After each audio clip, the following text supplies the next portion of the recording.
Hey there, Ryan Kingsline here. Are you excited about this new version of ZBrush and some of these cool features? I mean, there's a lot of great stuff that's new. There's a lot of great stuff that's old in this program, right? It's just amazing what you can do.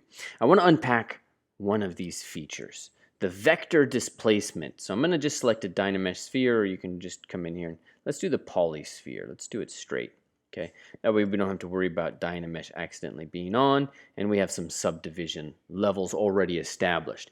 Vector displacement mapping. Let's start to map out what this thing is all about. Close that. VDM. I'll increase the size of my brush here a little bit.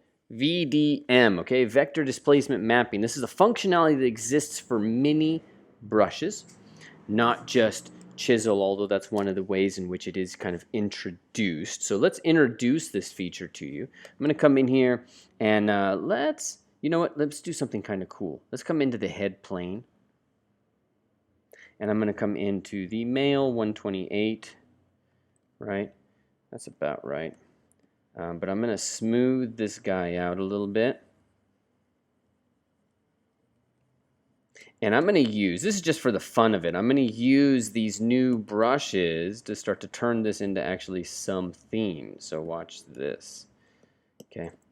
Let's come into this brush Chisel. Chisel 3D. And within Chisel 3D, there's a couple of things you got to be mindful of. Number one, right off the bat, what it does is it introduces this new element to the shelf. Now this is normally the shelf, this area out here, but it adds this kind of inventory item or area where all of your insert mesh, your vector displacement mapping, where all of your elements are stored.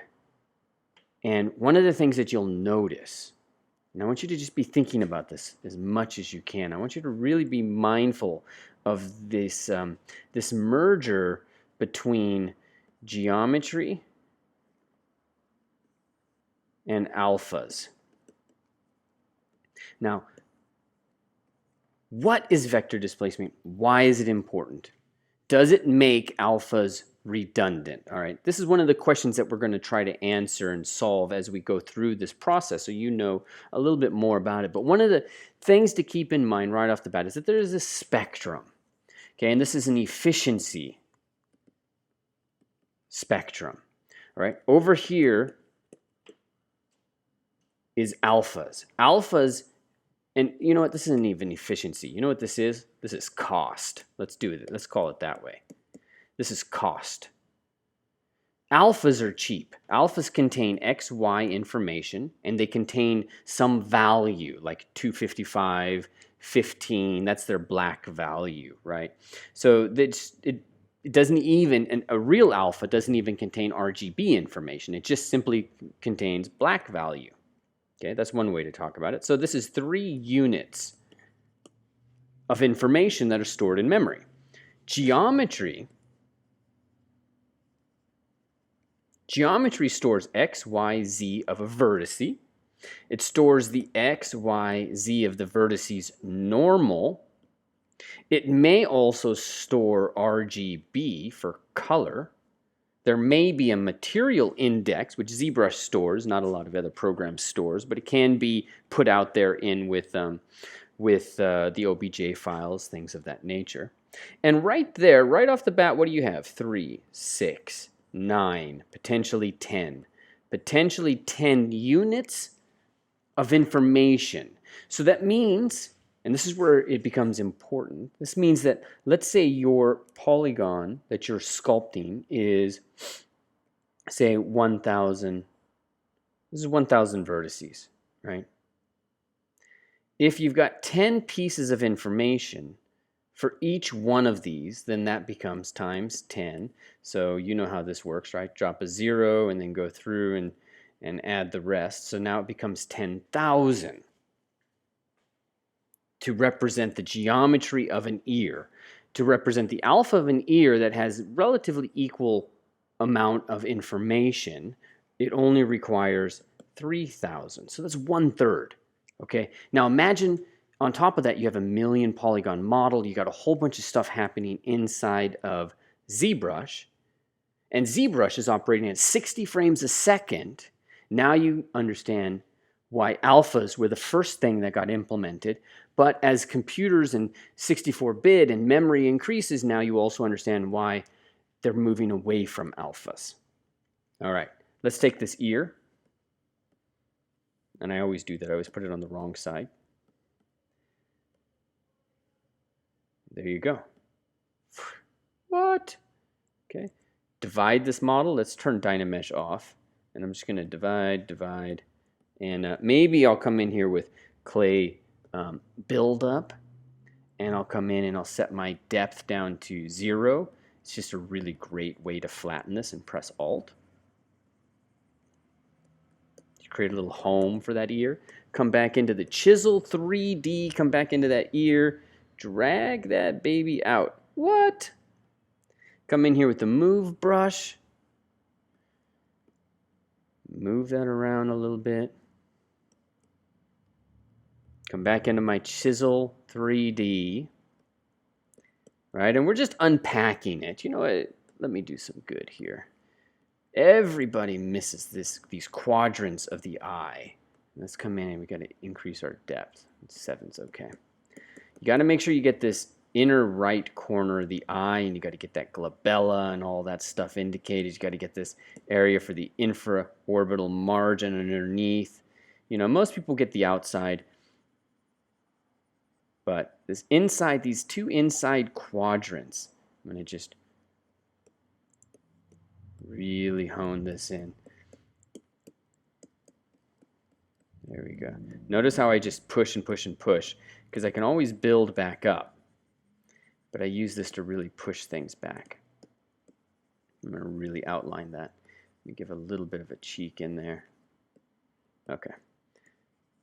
And voila, voila. All right, let's come back into our chisel. Let's grab one of these eyes. I haven't used one of these eyes before, so we'll see what it does. Okay, wrong way.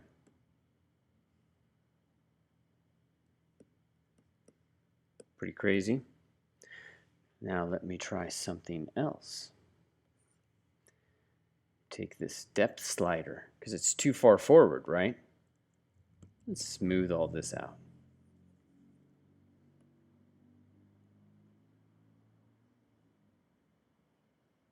No, whole lot of crazy on that one. Is there a better eye? Eye 1, 2, 3. Let's do an eye 3. Kind of like that. Made a very common mistake. I put the eye too low. Got to really make sure to get that eye high. There we go. That's probably within range, but tilted down, right? One of the issues you got to deal with within this, because it bends and it curves to this whole equation. So if you need to, just put it lower. And we need to be a little bit higher, or a little bit bigger. There we go. And then we're going to have to use the Move brush to really make this hone in. So I don't have this hooked up here.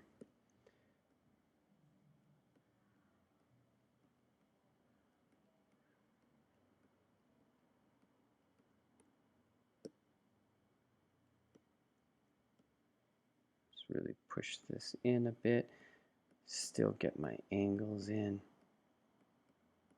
and then come in and with the clay buildup, and I might build up around it. Really just a cool feature, not one necessarily that I would be using exactly like this. This is just to help you see some of the benefits, some of the costs of using it, some of the ways in which it could be beneficial, some of the ways in which, you know, it starts to become problematic. Okay. You can see, hopefully, I think some of them. So ears, really awesome. Eyes, could be awesome. Nose. These noses, I'm not a big fan of. I don't think they did the noses justice here.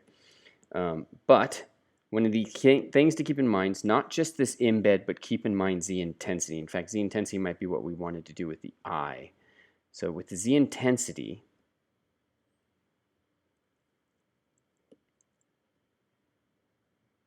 there you go. This is pretty cool, actually. All right, kind of liking that. Smooth that out a little bit. Get some nice nostrils. Okay, anything else in there? They got a mouth.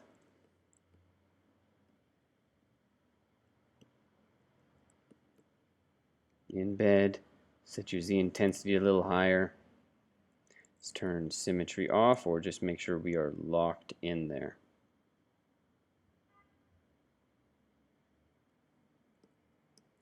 Great. Okay.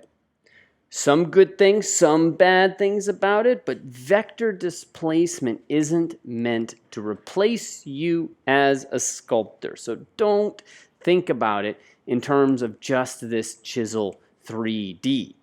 Remember that what vector displacement mapping is doing is it is taking situations where you would have created an alpha, and it is giving you the option now to, instead of just creating an alpha for like scales or for, let's say, for example, mechanical parts, now you can do that as geometry, as powerful geometry. Let's see if there's any other brushes here that we can kind of unpack, right? Again, it's not meant to replace you as a sculptor. It's not meant to, this is really just one of these features that, or one of these things and presets that shows you, hey, it's cool, it can do this. Don't do that though. Sculpt the eyes, mouths, lips, you know. Use it for the ears. Use it for the ears. Those are damned annoying. But look at what this does now. Now, if I want to do horns, right? So a character director, a technical lead could have a whole bunch of these, or a game student could have a whole bunch of these to help choose between different animals, different characters within their scene. And these could be created by the lead to be used. You know, who knows how it goes from there. But this is the stuff that gets really interesting in my book, right? Things where you can kind of come in here and look at the overhang. That's the real interesting, amazing part, because that overhang is something that you notice. It's something that you perceive in the render from a distance, okay? And let me show you exactly what I mean by that. I'm going to take this alpha, and let's just see. I'm going to... let's say, I'm going to make this a texture, and then I'm going to convert it back into an alpha. Okay, and now when I convert it back into an alpha, it is no longer 3D, right? So it's the same alpha, you know, there's some conversion, and, you know, let's not get into an argument about this, yes? Let's just say, you know, it's mostly the same. So now I've got that alpha. And in this particular case, let's come back here, and I'm going to go into, oh, I don't know. What do you want? Let's go into the standard brush, yeah? And then we can go into drag rectangle, which is basically the functionality. We can go into this alpha right there, not the 3D. We don't want anything that says 3D. Notice how it says 3D here, you know? And if we take this intensity all the way up, you'll notice that the standard brush actually has vector displacement mapping as one of its functionalities. Not all brushes do. You know, and don't worry, I'm going to get back to that other thing in a second, but let's take a look at, say, just the clay brush. If I take that brush alpha, it's no longer 3D, and it kind of has no effect. Let's go in and do a drag rectangle. It's kind of getting no effect. All right, so clay brush is not using this vector displacement, but standard brush is. All right, so now, anyways, let's go back to the standard and let's switch our alpha so that it's not a 3D alpha. And then somewhere around there, we're going to create the same pattern with drag rectangle. Okay, number one, that's all screwy. So the placement of it is not accurate. It's not coming down. It's totally reading it inaccurately. Let's come in and see if we can't do some tricky stuff. Let's go into modifiers. Can I tilt the brush within this? No. Ah, so frustrating. Constant tilt, pressure. There we go. We're starting to get it. Okay. Starting to get some aspect of it. Let's do it there. There you go. In fact, let's really make this clear. I'm going to smooth one side of this. and then we'll have the vector displacement on one side, and we'll have whatever nonsense this is on the other side, and we might say, why don't we set that to a hard focal shift? Okay, so we get the most out of that alpha. Voila! Man, how much did it take to get there? And how awesome is vector displacement mapping that it gives me these awesome results right off the bat. Like it's pre-built for this.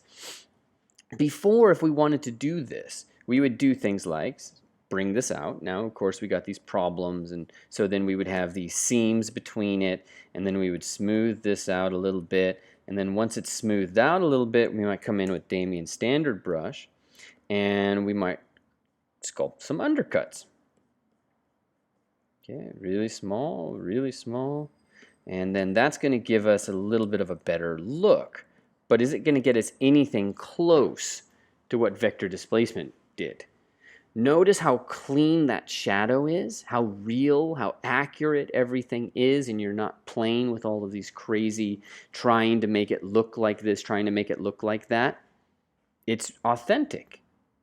This is the core of what vector displacement mapping is doing. There's all these bells and whistles, these cool things. But in this example, what you see is an alpha, what somebody would have normally used an alpha to do, now becoming a full 3D piece of geometry. And the sculpt becoming all the better for that. The authenticity, the realism, everything is improving, and you're moving away from the sketch look on this side to the real thing, right? And then this is the purpose of matte caps as well, because matte caps are designed to help you think of it as a real thing, real clay, real bronze, right? The whole idea of a matte cap is material capture. So the whole arc that you're seeing here, the arc that's just really important. Let's see, there we go. The arc that's happening here is that we are going from sketch into realism, realistic, into the real thing, into authentic form, to having everything be, as accurate as possible while still being freehand. Okay. Now let's take a look at a couple of other things. So we saw Chisel Rectangle in here. Chisel Rectangle is one of these interesting things because a lot of this you might think of is insert mesh. In fact, if we hover over that, let's just put that guy on, right? I'm not confident that that's the best use of this. But as soon as you start modifying your Z intensity, you start to see how there is some cool stuff that can happen. But now if I come in here, why don't I just use the insert brush to insert in something? So why don't we say insert, and I want to say insert IMM parts. These are the insert multi-mesh, and I'll press M as in Mary, and then there you go. I got this little piece, and why am I going to add that in there when I can just do, boom. Okay. There is a wall that exists that ZBrush has not been able to get around, and we dealt with this during my time at Pixelogic. When you deal with subdivisions, because of the way in which the math is stored inside of ZBrush, when you deal with subdivisions, you can't really bring in arbitrary pieces of geometry like this. It just screws everything up because some amount of information is stored at the highest resolution, some stored at the lowest resolution, and so then you add in this arbitrary piece of geometry, and then this thing has to get subdivided all the way to the highest, and then you don't know, maybe that could crash ZBrush. It becomes a potential crash point for us. Not something, obviously, that you want to have happen, and something that ZBrush is designed to kind of, minimize. So you've got these different functionalities for it. So now let's come into Lightbox, and let's go into projects, and where's the demo soldier? So inside the demo soldier, now you might have some purpose for gears, for something of that nature. Let's take this guy's backpack, and do I have Alt-click? Yes, I do. So there we go. Divide this up a couple of times, and what can we put into this piece? So we need to get rid of this. We need to go into the rectangle, and let's put these pieces in. Divide this again, Control D, Control D. How many polygons are we at? 500,000. Okay, there we go. We're not at 3D though. Do you see that?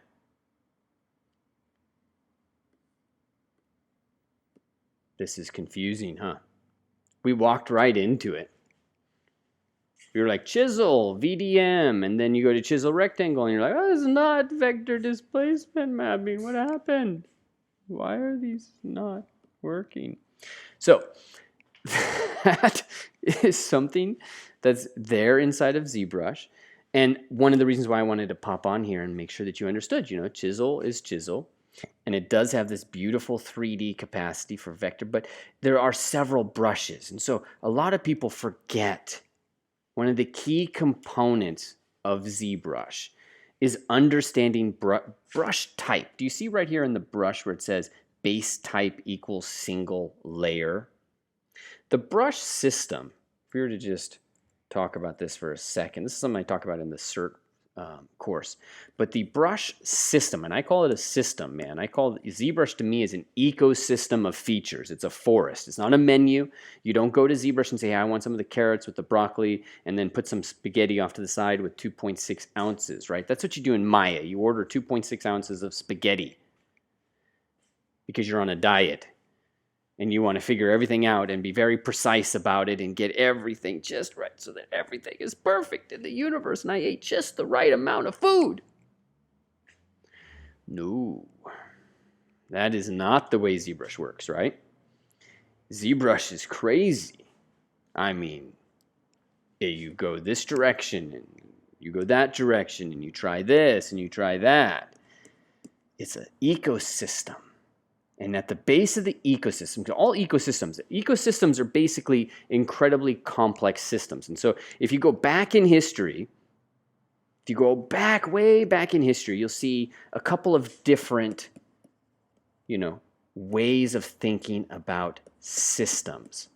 I know, Ryan, you're getting all intellectual on us, but you need to hear this because this is part of ZBrush. ZBrush is 100% what they would consider an open system, not a closed system. And that's a mindset that's important to understand.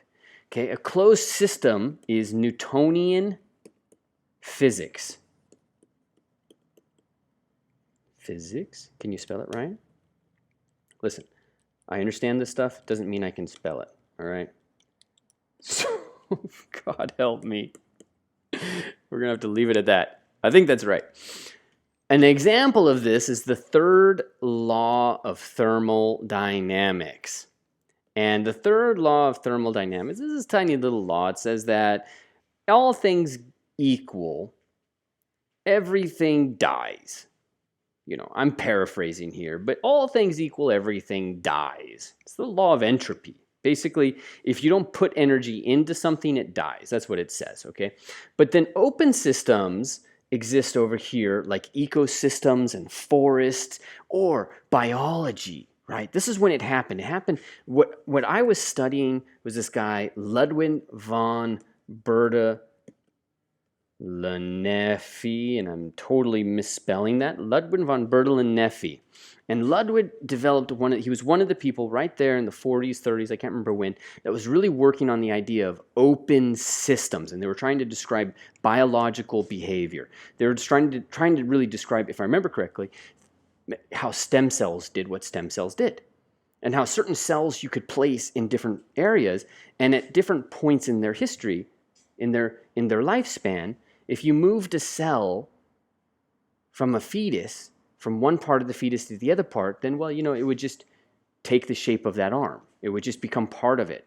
But after a certain point, if you moved a cell from the nose to another part of the body, it might grow the nose because it's been programmed in. And so these things were just confusing the hell out of people. And Ludwig von Bertalanffy started to develop this idea of open systems and what he called dynamic equilibrium. Dynamic equilibrium basically means that in an open system, everything is kind of carefully poised on top of each other and balanced and dynamically adjusting to each other. In a closed system, everything is just sitting right on top of each other and balanced equally. Now, if you're not understanding, if you're not getting the implications to this in your artistic life, then I am failing, because this is us as artists. Some of us want it to be linear and just go straight up and down like this. Some of us are flat nut jobs. And we're like, hey, I'm going to do this, and hey, I'll do that, and hey, I'm going to come over. And then we have these crazy things leveraged off to the side and everything happening. And that's me, obviously, in case you weren't getting it. I'm the guy over here leveraged way over there with all these different things happening, because I'm working with an open system. And it's fine. Closed systems, Newtonian, dynamic equilibrium, open. After all of this, whatever system you're operating, it's just important that you understand that ZBrush is kind of an open system. And you got to work within that, all right? So let's get back to it. There is the type. The type is super important. That's the algorithm. That's the nuts and bolts. That's the math, okay? That is, in all essence, that is, let's go into the back of this dude's head. In fact, I'm not, even though I made Demo Soldier, I actually have a really hard time looking at him. I'm surprised every day that he's still there in that program. I'm like, guys, get rid of it. But, he was designed to be this uber simple thing. So here, difference between a brush type. Okay, one difference might be, say, the inflate brush. Okay, I'm just going to go back and forth. All right, and what this is doing, in simple terms, you can see it's just kind of pulling out. It's taking a vertice and, oh, that's neat. My mask has that alpha. Cool. And it goes up. It's different than the standard brush. Let's just compare that. So I'm going to go over here and say standard brush. Oops, we got to reset all these brushes. Reset. Standard brush. Right? So the standard brush, different. Definitely a different kind of brush. Definitely a different kind of behavior, and is not so smooth. The inflate brush is really designed to smooth this out, and it's designed to kind of move outwards more as it brushes along. But check out the magnify brush. Now the magnify brush has a totally different approach. All right, where'd the magnify go? Make sure this is roughly equal in size. Do you see how the magnify brush is? It's got this beautiful behavior as you run up and down. It's swelling form. Right? Right there, you are seeing algorithm or brush type in action. In terms of the stroke, the behavior is different. So in the standard brush, the general behavior is to move everything roughly upwards. And then in the inflate brush, you start to kind of move it outwards a little bit more, right? That's what makes it the inflate brush, is it just moves outwards a little more. And then in magnify, you move outwards, and then you constantly are kind of segueing this in these different directions,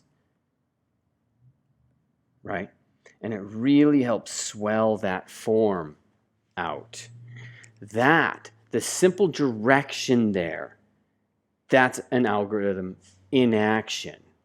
And this is something that Ofer and the team is spending an enormous amount of time on. Okay, there's also the behavior of the clay brush. And how the clay brush, let's go into clay buildup. Where'd my clay buildup brush go? Did I lose it? No, I'm just blind. There. All right, and then let's get rid of that alpha. And let's go here. And Z intensity, let's go there. Let's go into depth, right? And let's go there. Okay? This doesn't really tell you what the clay brush does. For that, maybe jump over and take the go over to ZBrush workshops and sign up for the free walkthrough of the class, and I'll unpack what exactly the clay brush does. It's kind of beyond the scope of this, because I really am just showing you the VDM, or trying to get you a sense of all of that. So in this process, type is important, and then the next thing that's important is the alpha. So if we're looking here at the clay brush, watch what happens as soon as we basically turn on the clay buildup, which is the same thing, it just has an alpha on it. So now the behavior changes. The look of it changes. Okay? So the alpha, for the longest time, is really just an alpha, but now with certain types, this has a new functionality, VDM. Okay, and let me just finish the rest of this. The next thing that's important for the ecosystem of the brush is strokes, and then modifiers. And modifiers are things like depth and stuff like that. But VDM, in terms of the ecosystem, it fits in right here in this equation that helps you understand this. Bada bing, right here. It's alpha with full geometry capacity. It's really just an extension and an evolution of it. Okay, beautiful, beautiful evolution. And you saw with scales, it was very powerful. I think it was very neat how scales behaved. And then there's a whole bunch of other things that can be done with it. So make sure you come over here and you check out Chisel 3D, but really check out Creature. I think that's the one that they really have have done some work on it. And I've seen some really amazing things by some great artists, and I'm really hoping that here pretty soon Vector is going to upload his clay. So if you'll see his cheetah on ZBrush at ZBrush.com, you see his cheetah. That's an example of some really cool stuff happening. All right, and so make sure you get in, play with this program, play with this chisel. You start to experiment with some of these different options. Really look, like, this is one of the most important things, is just how seamless this can be. Alphas would have all kinds of problems right there, but that is pretty seamless.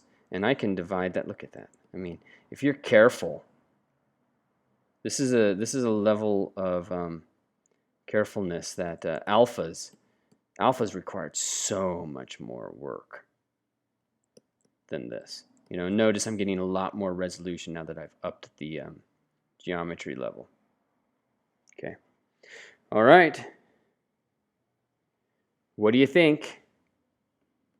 You ready to try this out and see what you can do? Look forward to seeing it. Leave me some comments. Let me know what's going on with you. I'll talk to you later.